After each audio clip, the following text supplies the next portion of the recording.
Vendredi 2 juillet dernier, la Cour constitutionnelle a organisé un séminaire portant sur le bilan de l'élection présidentielle d'avril 2021. À l'occasion, les bilans moraux et financiers du processus électoral ont été présentés aux représentants des partis politiques, de la société civile et des autres structures impliquées dans l'organisation de la présidentielle. La conduite de la mission constitutionnelle de veille pour le déroulement régulier de l'élection présidentielle d'avril 2021 et la gestion des contentieux électoraux, la qualité des rapports de la Cour constitutionnelle avec les institutions, les partis politiques et la société civile lors du processus électoral, la communication citoyenne, autant de sujets abordés lors du séminaire de la Cour constitutionnelle sur le bilan de l'élection présidentielle. Chaque mandature ne gère qu'une élection présidentielle. C'est donc l'élection présidentielle gérée par notre mandature que nous soumettons à votre appréciation. Il faut que le juge aussi soit jugé, a déclaré le président de la Cour constitutionnelle avant d'ouvrir les échanges. Le séminaire a porté sur deux principaux axes, en l'occurrence le rapport moral et le rapport financier de la présidentielle. Les bilans moraux et financiers ont situé les participants sur l'exercice par la Cour des prérogatives qu'elle tient de la Constitution et du Code électoral. En effet, depuis l'avènement du renouveau démocratique, le Bénin a toujours honoré ses rendez-vous démocratiques de l'élection du président. Le 11 avril 2021, les populations ont procédé pour la 7e fois à cet exercice. Mais la particularité est que cette élection s'est déroulée dans un contexte particulier marqué par la modification du Code électoral et de la Constitution.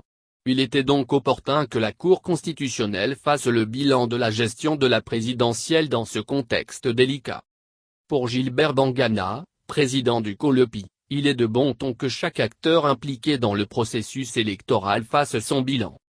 Quand vous avez la responsabilité de gérer un processus ou d'être impliqué et qu'il y a des moyens qui sont mis à votre disposition, vous êtes tenu de faire votre bilan. C'est à cet exercice que se livre la Cour constitutionnelle. Ainsi, la Cour s'acquitte d'un devoir, le devoir de reddition de comptes, a soutenu le président du COLEPI. Cet atelier est important pour chaque parti politique, car il nous permet de mieux cerner le raisonnement de la Cour au cas où nous aurions eu une mauvaise interprétation de telle ou telle décision, va rajouter Marie-Noëlle Paraíso, deuxième vice-présidente du parti MEL Bénin. La Cour constitutionnelle a été efficiente, selon Gilbert Bangana. C'est heureux de constater que globalement, ça s'est bien passé. Et ce qui est rare, c'est que cette institution qui a conduit de main de maître le processus électoral a pu faire des économies au-delà des tâches qui lui sont assignées. C'est vraiment ce qu'il importe de retenir. Avec cette période de rareté de ressources, la Cour a pu faire des économies sur les fonds qui lui sont alloués, s'est réjoui Gilbert Bangana, président du COLEPI, au terme du séminaire bilan de la Cour constitutionnelle.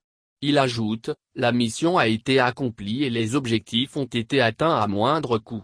Je pense que la Cour a été efficiente.